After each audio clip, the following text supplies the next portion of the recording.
guys, this is Charlie from Adventures with Charlie, and today I'm going to give you my review on Arlo, the alligator boy. I figured that this would be the perfect time to do my review with Arlo coming out August 27th. Arlo is a young alligator boy who lives at the swamp and loves his life, but once more. One day, he finds out that he has a dad in New York City. So Arlo sets off on an adventure to go to New York and find his dad. Along the way, he meets new friends, Bertie, Teeny Tiny Tony, Felicia,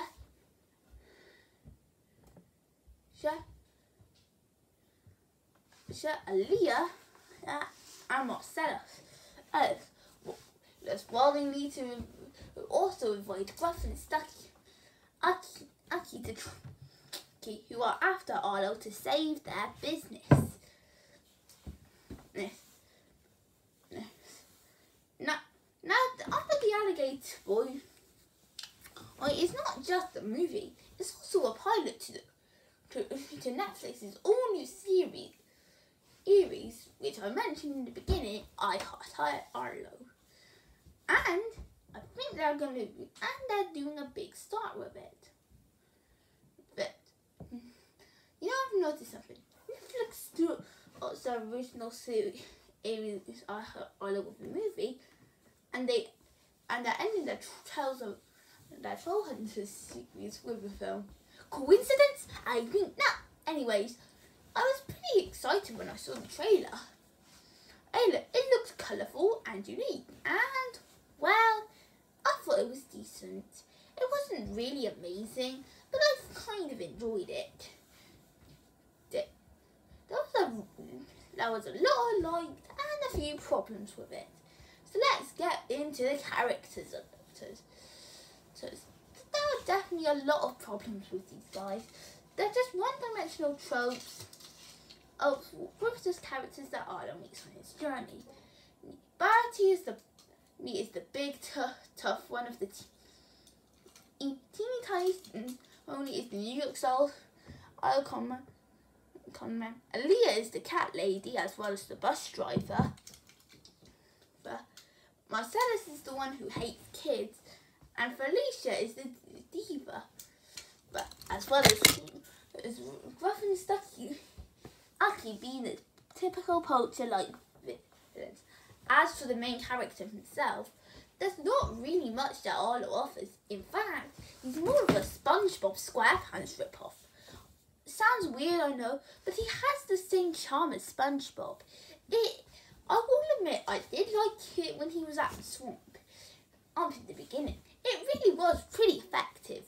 However, the charm easily wears off quite quickly. When his adventure begins, and that's when he becomes a full SpongeBob ripoff.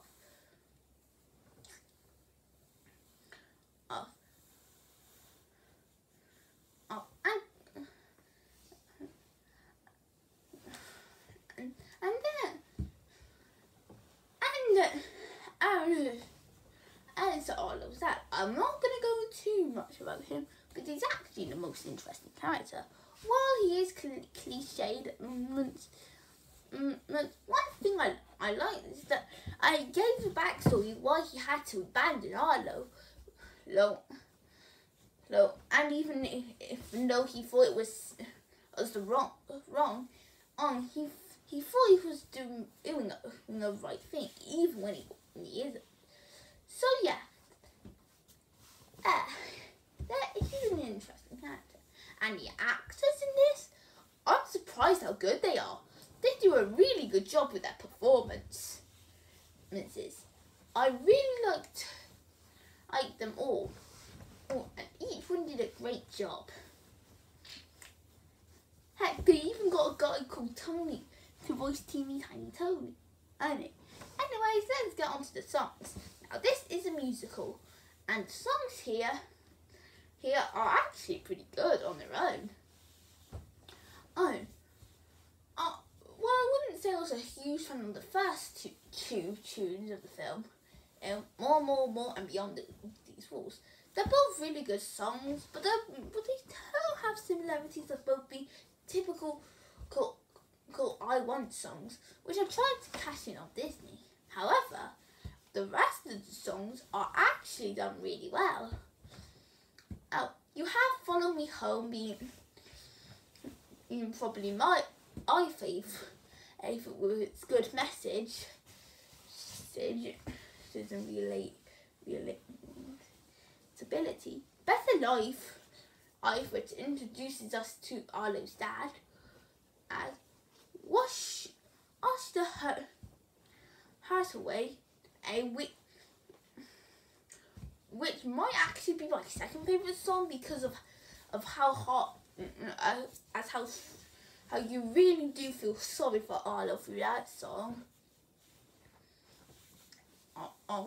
Something's Missing, which is a nice duet between Arlo and his dad, and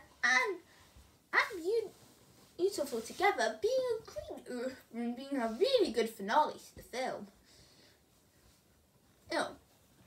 Each of these songs are pretty good, and the actors do very good at singing them, as well as having some pretty good lyrics to go with them. Next, there's the story. I'm actually surprised that this movie had a strong opening at the swamp.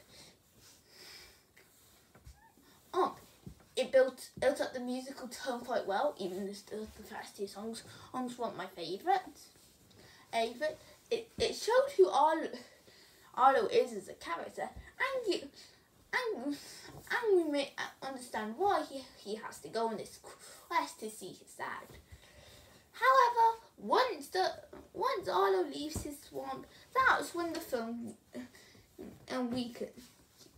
Which is weird, because usually it's the other way around, with a weak beginning and great rest of the film. The biggest problem with the film is that while I haven't seen it myself, I do know the story from the Muppet movie. And I will admit that, I do see why people call this the Muppet movie ripoff, which makes the film easily predictable from beginning to the end, and especially when it starts with an amphibian from the swamp who plays the banjo. Joe goes to New York, or meets a lot of new friends and tries to avoid villains. Yeah. Not only that, I won't spoil anything. But this film as this is a pilot, it doesn't really go into many questions, like what happened with Arlo's mum. How about Artie was a lone traveller, or why most of the characters have unique designs. I'm sure that's something I Heart Arlo will explain more about, but they're just questions at the moment. Well, we can only think of theories for them. But if I did have to say that say something that I did like in this film other than the songs, I actually thought that this was a nice looking film. Don't get me wrong, this is not one of the best looking animated films on Netflix. And yeah, even I can see that this is some of Netflix's weak animation. But man, am I glad that they go to hand drawn. On the design, I feel very kiddie. It is. This wish is perfect for or something like this. It is, as well as feeling really cute as well. The backgrounds themselves are also really good as well. And it really shines showy in Manhattan. mountain in New York, the swamp, or the dark blue sea. It's something that the film really focuses on the most. Oh, but if I had to say that where the film's big highlight comes with the animation, it would be with the musical numbers, where the animation, that its creativity and the character animation is nice and wild throughout them. Speaking of the character animation, that's the big fault I'd actually give to the animation. Sure, in the songs they're fine, they work really well in the musical numbers, but that's not all the times they work.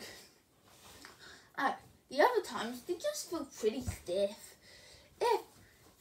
And they don't really do much with them, which is really disappointing to me. But other than that, the animation does look pretty good. So overall, as a pilot to the TV series, it just ended up as a pretty average film. Arlo the Alligator Boy doesn't really offer much as a movie, instead of just trying to be a pilot for a TV show.